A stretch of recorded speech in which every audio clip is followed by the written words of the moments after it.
शिक्षा चिकित्सा भरपूर रोजगार है, उज्जवल भविष्य का यही तो मूल आधार है।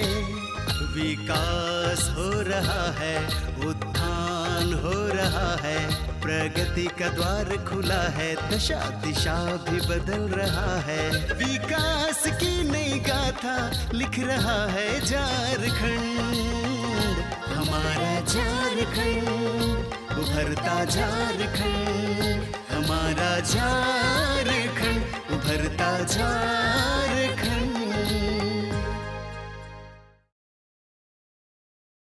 नमस्कार, जोहार। मेरा नाम आरती है। उभरता झारखंड कार्यक्रम में आपका स्वागत है। तो आज के इस अंक में हम बात करेंगे कि कैसे स्वयं सहायता समूह के माध्यम से महिलाएं आत्मनिर्भर हो रही हैं। जी हाँ, स्वयं सहायता समूह के माध्यम से महिलाएं आर्थिक और सामाजिक रूप से सशक्त हो रही हैं। जी हाँ, स्वयं सहायता समूह महिलाओं को ऋण प्रदान करता है, साथ ही उन्हें कौशल की ट्रेनिंग भी दी जाती है, जिससे कि महिलाएं आत्मनिर्भर हो सके। आज झारखंड की अगर बात करें तो महिला सशक्तिकरण में स्वयं सहायता समूह काफ़ी अहम रोल निभा रहा है। सुदूर क्षेत्र में महिलाओं को जागरूक करने के साथ साथ आत्मनिर्भरता के गुण भी सिखा रहा है। चाहे वो लोन के रूप में दे, कुटीर उद्योग के लिए ऋण दे, या फिर छोटे छोटे पशुपालन, मुर्गी पालन, बकरी पालन के लिए लोन देता है, दुकान के लिए लोन दे रहा है। उससे जुड़ करके महिलाएं आज एक तरफ घर से निकल रही है, दूसरी तरफ घर में ही अपने रोजी रोजगार को कर रही हैं और आत्मनिर्भर हो रही है। ऐसे ही कुछ महिलाओं की कहानी लेकर के हम आए हुए हैं आज बुढ़मू प्रखंड के सिधरौल में, और यहाँ पे महिलाएं किस तरह से आत्मनिर्भर हो रही है ये आपको हम दिखाने का प्रयास कर रहे हैं। झारखंड के रांची जिले के बुढ़मू प्रखंड का एक छोटा सा गांव है सिधरौल, जहां की महिलाएं अपनी मेहनत के बल पर सामाजिक और आर्थिक बदलाव की एक नई कहानी लिख रही हैं। इसमें इनकी मदद कर रहा है चमेली महिला समूह। यहां से ऋण लेकर ये महिलाएं अपने आप को स्वरोजगार से जोड़कर स्वयं की स्थिति बेहतर बना रही हैं। विनीता इक्का ऐसी ही महिलाओं में से एक हैं। ये पहले थोड़ी बहुत खेती किया करती थीं और छोटे स्तर पर मुर्गी पालन करती थीं। ये व्यवसाय इनके जीने के लिए काफी नहीं था, अतः इन्होंने स्वयं सहायता समूह से ऋण लेकर चूजे पालन के व्यवसाय की शुरुआत की और देखते ही देखते उसे वृहत रूप दे दिया। अब इसकी आमदनी से उनका जीवन पूरी तरह बदल गया है। सर, समूह से पहले मैं छोटा मोटा काम करती थी, जैसे मैं खेती बाड़ी ही करती थी और थोड़ा बहुत अपना मुर्गी उर्गी पाल लेती थी। और अभी समूह से जुड़ कर के मैं लोन ले कर के मुर्गी पालन कर रही हूँ और अपना आजीविका को बढ़ा रही हूँ। सर, बदलाव तो अभी बहुत कुछ आ गया है। मैं मुर्गी पालन करके काफ़ी अपना जीवन को सुधार ली हूँ। जी सर, हम पशु सखी का ट्रेनिंग लिए हैं सर, और उसी के इसे हम मुर्गी पालन कर रहे हैं और बकरी भी पालन कर रहे हैं सर। सर, चूजा तो अभी 1500 चूजा है और 500 बत्तख था जो निकल गया है अभी। इसका दाना पानी सर सुबह देते हैं और दोपहर में और शाम में देते हैं सर। चूजा हम लोग को ये 1 दिन का मिलता है, उसके बाद 6 दिन में फर्स्ट वैक्सीन देते हैं सर, उसके बाद में 13 दिन में सेकंड वैक्सीन और 21 दिन में लास्ट वैक्सीन देते हैं। उसके बाद से 25 दिन के बाद निकालते हैं सर इसको। सर, नीचे फर्श में नीचे भूसा बिछाते हैं और उसके ऊपर पेपर बिछाते हैं। फर्स्ट में प्री स्टार्टर खाना देते हैं सर, उसके बाद में सेकंड स्टार्टर देते हैं। पर डे दाना सर 500 में लगभग 4-5 केजी लग जाता है सर। जी सर। जैसे जैसे ये बच्चा बढ़ता है सर, उस हिसाब से दाना भी बढ़ाना पड़ता है सर। स्कूल चलता था सर, लेकिन ये बंद हो गया। उसके बाद से काफ़ी दिन तक ऐसे ही पड़ा रहा। फिर इसमें सोचे कि ऐसे ही है तो ये इसमें कुछ किया जाना चाहिए, इसलिए फिर सर सबसे बात किए। उसके बाद में फिर इसमें चूजा छोड़ना शुरू किए हैं। विनीता इक्का, जो कि एक पशु सखी भी हैं, बताती हैं कि पहले उनकी स्थिति ठीक नहीं थी। स्वयं बीमार रहने के कारण तथा पति की आंखों की रोशनी जाने के कारण ये लोग ठीक से काम नहीं कर पाते थे। अतः ऐसे में इन्होंने घर पर ही चूजे पालन का व्यवसाय शुरू किया, जिससे उन्हें अच्छी आमदनी प्राप्त होने लगी। स्वयं सहायता समूह ने इन्हें ऋण देकर न सिर्फ इन्हें बुरे वक्त से निकाला है, बल्कि उन्हें एक अच्छा जीवन भी दिया है। सर चूजा आता है 24-25 रुपया करके आता है सर, और जब हम लोग इनको बेचते हैं 1500 का लगभग 1 लाख रुपया आ जाता है सर। 25 दिन के बाद हम लोग इसको 70 रुपया करके पीस देते हैं सर। गांव की महिलाएं भी आती है सर, और जो पशु सखी है वो लोग भी आती है, उन्हें भी देते हैं। वो लोग यहाँ से लेकर के जाती है 140 रुपया करके जोड़ा और 150 रुपया करके जोड़ा देती है ये गांव की महिलाएं को। जी सर, पशु सखी का ट्रेनिंग हम बाड़ू चौक कांके में लिए थे। उसमें हमें बकरी पालन के बारे में सिखाया गया था और मुर्गी के बारे में सिखाया गया था। सर बकरी का वैक्सीन किस तरह से दिया जाता है, कृमि दवा कैसे दिया जाता है, वो सब हमें सिखाया गया था। और मुर्गी में दवा कैसे देना है ये सब बताया गया था सर। सर मुर्गी में चेचक आता है सर, और देखरेख करने में सर बीपीएम मैम मदद करती है, मैम देखरेख करती है मैम, और बीआरपी सर सब देखरेख करते हैं सर। अक्सर मेरा तबीयत ख़राब रहता था सर, इस वजह से हम ज़्यादा काम काज नहीं कर पाते थे सर, इसलिए हम घर में ही थोड़ा थोड़ा करके मुर्गी पालन वगैरह सब करते थे सर। जी सर, अभी ज़्यादा तो नहीं हो पाया है सर, क्योंकि हस्बैंड का दोनों आँख नहीं दिखता था सर। तो सर हम सवेरे निकलते हैं सर, और सवेरे खाना पीना बना करके हम निकल जाते हैं सर। उसके बाद में फिर उधर से लौट के आते हैं, अपना वैक्सीन वगैरह दे करके या फिर कृमि दवा जो भी होता है दे करके आते हैं सर। उसके बाद में हम सब सर, अभी तो बरसात का मौसम है तो ज़्यादातर जानवर भी सूखा में ही रहना चाहता है सर, इसलिए अभी ज़्यादातर ये इसका रख रखाव सर सूखा जगह ही करना चाहिए, क्योंकि बीमारी इसमें पड़ सकता है। इसी तरह से ठाकुर गांव की नीलम देवी, जिनकी आर्थिक स्थिति पहले बहुत ही खराब थी, स्वयं सहायता समूह से ऋण लेकर प्लम्बिंग आइटम की दुकान खोलने के बाद पूरी तरह बदल गई है। आज वो इसकी आमदनी से न सिर्फ अपने घर का खर्च चला रही हैं, बल्कि अपने बच्चों को अच्छी शिक्षा भी उपलब्ध करा रही हैं।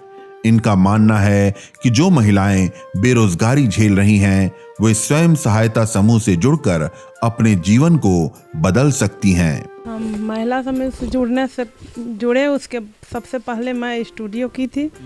स्टूडियो 10 साल चलाई, उसके बाद कोरोना काल में उसे बंद करके फिर और पैसा लेके और ये छोटा सा दुकान की है। उसी से अभी बच्चा सबका पढ़ाई लिखाई घर चलता है। दुकान में आपको समरसेबल मिलेगा, टूलू मिलेगा, पाइप वगैरह जितना फिटिंग सामान सारा चीज़ रहता है। पूरा प्लम्बर का सेट पूरा रहता है। बहुत बदलाव हुआ है। बहुत ऐसा महिला है कि अपना खाने के लिए भी नहीं होता था, लेकिन डेली काम करके वो लोग अपना घर चला रही है और अच्छा सा भी अपना जीविका चला रही है। वो लोग बाहरों कोई ऐसा अपना मिठाई उठाई बनाने के भी काम करते हैं। बहुत छगरी उगरी भी ली है, मुर्गी सब भी ली है। बैंक से जैसे बड़ा काम करना रहता है तो समूह द्वारा ही बैंक से लोन लेते हैं, लेकिन सभी महिला को वहाँ हस्ताक्षर रहता है, आधार रहता है। सभी कोई को बोलेंगे कि अगर घर नहीं चल रहा है तो थोड़ा बहुत करके महिला ग्रुप से जुड़िए, और जो बैंक से लोन लेते हैं या फिर घर बैठे आपको जो लोन देता है उससे छुटकारा मिलेगा। इसमें आपको 1% मिलता है, इंटरेस्ट 1% लगता है। मास्टर भी कंप्लीट की, इसी से सारा खर्चा चला, और बेटा भी ग्रेजुएशन कंप्लीट कर लिया है, वो अभी सीए का तैयारी कर रहा है। थोड़ा बहुत मैनेज हो जाता है, बच्चा लोग भी कर रहता है तो देखता है। बड़ा तो करना है पर जगह अलग ले जाने का तब होगा, ऐसे तो घर में बड़ा होने का नहीं। तो बोलते हैं कि अच्छा की है, चलो आदमी जॉब नहीं किया लेकिन जॉब से अच्छा काम की है सब। कहाँ हाँ, ज़्यादा पढ़ी लिखी नहीं हूँ फिर भी बहुत कुछ कर ली। अपने प्रदेश की महिलाओं में क्षमता की कमी नहीं है। अगर उन्हें सही मार्गदर्शन, संसाधन और सहयोग मिले तो वे आर्थिक और सामाजिक रूप से सशक्त बन सकती हैं। स्वयं सहायता समूह की मदद से विनीता एक्का और नीलम देवी ने रोजगार की एक नई राह चुनी है। इन लोगों ने इससे न सिर्फ अपना जीवन बदला है, बल्कि गांव में नई सोच और दिशा को नया रूप भी दिया है। तो आपने देखा कि किस तरह से स्वयं सहायता समूह से जुड़कर महिलाएं आज आत्मनिर्भर हो रही है। छोटे ही रोजगार लेकिन अपने घरों में जब वो कर रही है तो न सिर्फ अपने घर की बल्कि आसपास के पड़ोस और समाज का भी नाम रोशन कर रही है और समाज में एक पहचान बना रही है। चाहे वो चूजे का पालन करे या फिर छोटा मोटा दुकान अगर चलाती है, उसी दुकान से अपने बच्चों को पढ़ा लिखा कर आज मुकाम हासिल करवाई है और साथ ही साथ घर परिवार का सारा खर्च आज उसी से उठ रहा है। इसलिए स्वयं सहायता समूह आज महिलाओं के आत्मनिर्भर कराने में अहम रोल निभा रहा है।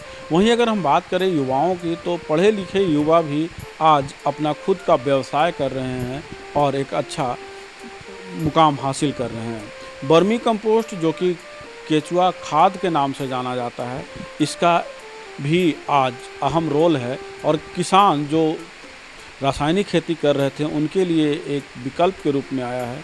और अगर जैविक से खेती करते हैं तो न सिर्फ खेत की सेहत में सुधार आएगा, बल्कि जो फसल हम खाते हैं वो भी सेहतनुमा होगा, स्वादिष्ट होगा और उसका जो पौष्टिकता है वो बरकरार रहती है, जिससे कि आप बीमार कम होंगे।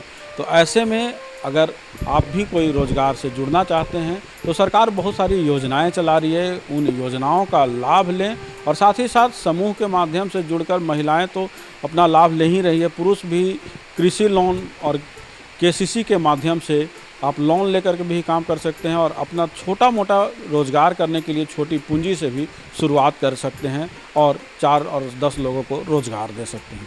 आज के लिए बस इतना ही, अगले अंक में होगी फिर मुलाकात। तब तक के लिए पूरी टीम को दीजिए इजाज़त। जोहार, नमस्कार। तो देखा ना आप सभी ने कि कैसे स्वयं सहायता समूह के माध्यम से महिलाएं आत्मनिर्भर हो रही हैं। इसी तरीके से बातों का सिलसिला जारी रखते हैं और बात करते हैं कि जैविक खाद रोजगार का सृजन कर रहा है। जी हाँ, बाजार में जैविक खाद की डिमांड बढ़ी है। जिस तरीके से रासायनिक खाद के कई नुकसान है, वो मानव के स्वास्थ्य पे सीधे असर डालता है और जैविक खाद के कई फायदे हैं और जिसके वजह से लोग भी अब जैविक खाद की डिमांड ज्यादा कर रहे हैं। आज के वक्त में जब हर खेत में रासायनिक उर्वरकों का अंधाधुंध व्यवहार हो रहा है, तो उससे न सिर्फ मिट्टी के स्वास्थ्य तथा मानव स्वास्थ्य पर बुरा प्रभाव पड़ रहा है, बल्कि हमारे पर्यावरण को भी गंभीर नुकसान पहुंच रहा है। ऐसे में रांची जिले के बुरमू प्रखंड के प्रिंस राज द्विवेदी, जिन्होंने MBA की पढ़ाई के बाद कई वर्षों तक कॉरपोरेट जगत में अपनी सेवा दी, उन्होंने लाखों की नौकरी को त्याग कर स्वयं को प्रकृति से जोड़ लिया। उन्होंने अपने गांव में वर्मी कंपोस्ट निर्माण तथा गो सेवा के माध्यम से न सिर्फ ग्रामीण अर्थव्यवस्था को बल्कि मानव स्वास्थ्य को भी नया जीवन दिया है। मैंने MBA कर रखा है। MBA करके मैं 8-9 साल कॉर्पोरेट सेक्टर में काम किया हूँ, महिंद्रा फिनांस, चोलामंडलम, मैग्मा फिनांस, सरई फिनांस में। फिर कोरोना में जब आया 2020 में, तो मुझे लगा कि अब कुछ अलग हट के कुछ बिजनेस स्टार्ट करना चाहिए। बिजनेस तो बहुत सारा लोग पैसे के लिए करते हैं, लेकिन मैं बोला कि ऐसा बिजनेस करूंगा जो समाज सोशल वर्क भी हो और प्रकृति से मुझे शुरू से लगाव रहा है। पर्यावरण के लिए हमेशा मैं सजग रहा हूँ, तो पर्यावरण को देखते हुए मैं आर्टिकल पढ़ा एक दिन कोरोना में, पेपर में अच्छा आर्टिकल आया था वर्मी कंपोस्ट, उसके बारे में पढ़ा। यूट्यूब में काफ़ी जानकारियाँ लिया, काफ़ी एक्सप्लोर किया, मैं यूट्यूब में काफ़ी एक्सप्लोर किया और लगा कि नहीं, आज नहीं तो कल भविष्य में, फ्यूचर में जैविक और नेचुरल फार्मिंग को हमारे प्रधानमंत्री या हमारे सीएम साहब जो जैसे बढ़ावा दे रहे हैं जैविक को लेके या नेचुरल फार्मिंग को लेके, जैसे उस पर काम कर रहे हैं, मुझे अच्छा लगा। और ऐसे भी आज छोटे छोटे बच्चों को शुगर, डायबिटीज़, हार्ट अटैक आ रहा है, तो भाई क्यों आ रहा है? क्योंकि अगर आप मिट्टी में जहर डालिएगा तो आउटपुट तो जहर ही आएगा ना। तो मैं चाहे कि खेती किसान भाई लोग रसायन मुक्त पेस्टिसाइड, आज देख रहे हैं पेस्टिसाइड का इतना यूज़ हो रहा है कि उससे पंजाब में एक ट्रेन जाती, पंजाब से एक ट्रेन जाती है कि वो मतलब कैंसरस पेशेंट को ही ले जाती है। ये हाल हो गया कि मिट्टी एकदम दूषित हो गई है। यूरिया, डीएपी, रसायन डाल के मतलब हमने मिट्टी का कहे तो बैंड बजा दिया, हमने मिट्टी का बैंड बजा दिया है। तो आज नहीं कल तो इसको तो हम ही को सुधार करना होगा ना, हम लोगों को, किसान लोगों को। सब जिम्मेवारी सरकार की नहीं होती है, कुछ अपनी भी जिम्मेवारी होती है। उस जिम्मेवारी को निभाते हुए मैंने इसका प्रोडक्शन बिरसा एग्रीकल्चर में गया, वहाँ लोगों से मिला। मैं बहुत कोटि धन्यवाद देता हूँ सिद्धार्थ जायसवाल जी का, उन्होंने मुझे बहुत कोऑपरेशन किया, बहुत कोऑपरेट किए और मुझे प्रोत्साहित किया कि नहीं इस फील्ड में आइए। और हमारे तरफ से बिरसा एग्रीकल्चर से मुझे बहुत सपोर्ट मिला। ये भी कांके रोड कृषि भवन है, वहाँ के लोग भी बहुत अच्छे हैं, बहुत कोऑपरेट करते हैं और बोले कि नहीं आप आगे बढ़िए, कि एग्री स्टार्टअप कीजिए। और मैं इसी उद्देश्य से यहाँ आके स्टार्ट किया। और मेरा एक और भी ये था कि लोकल लोगों को रोजगार देना। रोजगार तो बहुत तरह का है, लेकिन यहाँ मेरे जितने एम्प्लॉय हैं सब आपको लोकल मिलेंगे। इन्होंने वर्मी कंपोस्ट बनाने की शुरुआत वर्ष 2021 में की। 10 लाख की लागत से इन्होंने इस व्यवसाय को वृहत रूप दिया। वर्मी कंपोस्ट, जिसकी उपयोगिता जैविक खेती तथा प्राकृतिक खेती के रूप में दिनों दिन बढ़ती जा रही है, उससे वो अच्छा लाभ कमा रहे हैं। इतना ही नहीं, इन्होंने इस कार्य से कई स्थानीय लोगों को भी जोड़ा है, जिनकी आजीविका वर्मी कंपोस्ट के निर्माण की वजह से चल रही है। प्रिंस राज द्विवेदी ने वर्मी कंपोस्ट के निर्माण से न सिर्फ गांव में रोजगार सृजित किया है, बल्कि पर्यावरण की भी रक्षा की है। तो हम शुरुआत 2021 लास्ट में मेरा बेड लगा, इसको बेड बोलते हैं। ज़मीन पर समतल करके गोबर डंप करते हैं और उस पर केचुआ छोड़ देते हैं। जो केचुआ का जो प्रजाति जो मैं यूज़ करता हूँ, एसिना फेटिडा, ये एसिना फेटिडा क्वालिटी होता है, उसको रेड वर्म्स भी बोलते हैं। वो 24 घंटा काम करता है, वो 0 से लेके और 50 डिग्री के तापमान में वो काम करता है। वो 24 घंटा खा के गोबर खा के अपना मल निकालता है। उसी मल को हम हिंदी में केचुआ खाद और इंग्लिश में वर्मी कंपोस्ट बोलते हैं, जो कि मिट्टी के लिए बहुत अच्छा, मिट्टी को एकदम भुरभुरा कर देता है। और केचुआ क्या करता है कि मिट्टी को पोला करके छिद्र बनाता है, ताकि जो पानी है बरसात का पानी इधर उधर ना जाके मिट्टी में वाटर लेवल का काम करे। तो एक तरह से ये भी एक अच्छा काम हो रहा है, ताकि हमारा वाटर लेवल जो आज इतना समस्या हो रहा है, पानी को लेकर पूरा देश दुनिया में हाहाकार मचा हुआ है। तो ये केचुआ तो सही में आपने बताया कि किसान का तो मित्र होता ही है, प्लस छिद्र करेगा तो पानी स्टोरेज का भी एक तरह से कहेंगे तो बहुत बड़ा वो ये साधक है केचुआ जो है। लगभग लोकल जितने यहाँ के लोग ड्रिप फार्मिंग, मेरे मेन कस्टमर ड्रिप फार्मर है, जो ड्रिप फार्मर को अपना रहे हैं, ज़्यादा वही लोग ले जाते हैं। यहाँ लोकल जितने भी आसपास लोकल जो भी गांव है, जितने भी नज़दीक में आसपास लोकल गांव है, बड़े बड़े जो भी ड्रिप फार्मर हैं, जो प्रगतिशील किसान इसको कहते हैं, प्रोग्रेसिव फार्मर कहते हैं, उन लोग सजग हो रहे हैं। उन लोग अब जान रहे हैं कि इसका महत्व, सरकार भी इसके बारे में पहल कर रही है, लोगों को जागरूक कर रही है, बता रही है, प्रोग्राम चला रही है, अवेयरनेस प्रोग्राम चला रही है कि नहीं अब रसायन मुक्त खेती की ओर सरकार बहुत प्रयास कर रही है। और लोगों में भी ऐसा बात नहीं है, जागरूकता आ रही है और लोग ले जा रहे हैं, इस्तेमाल कर रहे हैं। और सबसे बड़ा बहुत अच्छा काम है, मुझे अपने आप से यही है कि बहुत अच्छा लगता है कि भाई बहुत अच्छा काम है। ये मिट्टी के लिए, मृदा के लिए काम कर रहा हूँ, धरोहर के लिए, वसुंधरा के लिए काम कर रहा हूँ, गौ माता के लिए काम कर रहा हूँ, लोकल लोगों को रोजगार दे रहा हूँ, उनके लिए काम बहुत अच्छा लगता है। हर कुछ पैसे से नहीं तोली जा सकती है। जब लोकल लोग को रोजगार देता हूँ तो बहुत खुशी होती है। मिट्टी के लिए काम कर रहा हूँ तो अच्छा लगता है। इन्वायरमेंट के लिए काम कर रहा हूँ। आज देखिए ग्लोबल वार्मिंग पूरे विश्व में हाहाकार मची हुई है ग्लोबल वार्मिंग को लेकर। तो हम पढ़े लिखे लोग नहीं आएंगे तो कौन आएगा फिर। यहाँ काम करने वाले किसान बताते हैं कि वर्मी कंपोस्ट के कई फायदे हैं। इससे एक तो मिट्टी भुरभुरी बन जाती है और उसका स्वास्थ्य बेहतर हो जाता है। फिर इसके उपयोग से उपजने वाले उत्पाद की गुणवत्ता भी बहुत अच्छी होती है। वो खाने में स्वादिष्ट होते हैं तथा रासायनिक जहर से मुक्त होते हैं। इस वजह से बाजार में इनकी कीमत भी अधिक मिल जाती है। ये बताते हैं कि यहाँ काम करने से इन्हें रोजगार तो मिल ही रहा है, साथ ही साथ इन्हें सुरक्षित भोजन भी मिल रहा है। क्योंकि गोबर आता है उसको हम लोग बेड में भरते हैं। उसके बाद गर्मी का मौसम में हम लोग उसमें पानी मारते हैं, उसका गैस निकल जाना चाहिए। उसके बाद फिर ऊपर में हम लोग केंचुआ डाल देते हैं। उसके बाद फिर पुआल से ढक देते हैं। पुआल से ढकने के बाद फिर उसको 20-25 दिन होने के बाद उसको फिर हम चेक करते हैं जो कि अंदर जा रहा है कि नहीं जा रहा है। तो चला जाता है, ऑटोमेटिक अंदर चला जाता है। खाने के लिए मिलता है तो ऑटोमेटिक वो अंदर चला जाता है। उसके बाद खा के तो उसको महीना तो लग ही जाता है, 30-40 पूरा लग जाता है। तो फर्स्ट लेयर से निकलाना चालू करते हैं, लेयर बाय लेयर उसको हम निकालते हैं। लगभग 12-13 लेयर हो जाता है। अंतर इसमें लगता है, खाने में भी टेस्ट लगता है खाद का। और यूरिया वाला खाद का जो सब्जी जो है ना, वो खाने में भी इंटरेस्ट नहीं लगता है, गलता भी नहीं है। और इसका भी मूल्य भी हम लगाए हैं, उसको खाने से भी पता चल जाता है कि और केचुआ खाद का उपजाऊ में क्या टेस्ट लगता है।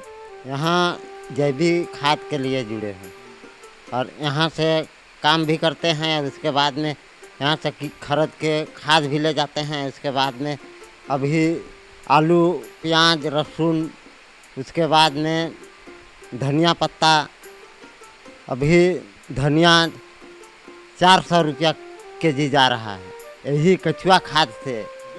हाँ, पहले वाला में थोड़ा अंतर था और ये केचुआ खाद से अंतर है कि अंगुली जैसा जैसा उसका मोटा हो जाता है और दाम भी अच्छा मिलता है। हाँ, कुछ तो अथी हुआ है मगर फिर भी केचुआ खाद में जान है।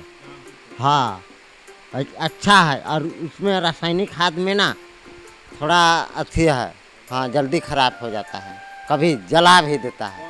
तो लगवाते हैं कि बहुत लोग लगता है कि ये अगल बगल के पूरा लगता है ये आसपास के। प्रिंस राज द्विवेदी एक ऐसे व्यक्ति हैं जिन्होंने कॉरपोरेट जगत को छोड़कर गांव की मिट्टी से खुद को जोड़ने का साहस दिखाया है।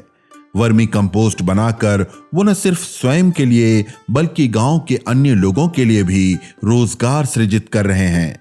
इनका ये प्रयास न सिर्फ सराहनीय है बल्कि अनुकरणीय भी है, जो कि स्वस्थ भारत के निर्माण में एक मजबूत कदम है। हम इसी तरीके से बातों का सिलसिला जारी रखते, लेकिन फिलहाल वक्त हो गया है आपसे विदा लेने का। हम मिलेंगे नई अंक में एक नई कहानी के साथ। तब तक हमारी टीम के साथ हमें दीजिए इजाजत। नमस्कार, जोहार। विकास की नई गाथा लिख रहा है झारखंड, हमारा झारखंड, उभरता झारखंड, हमारा झारखंड।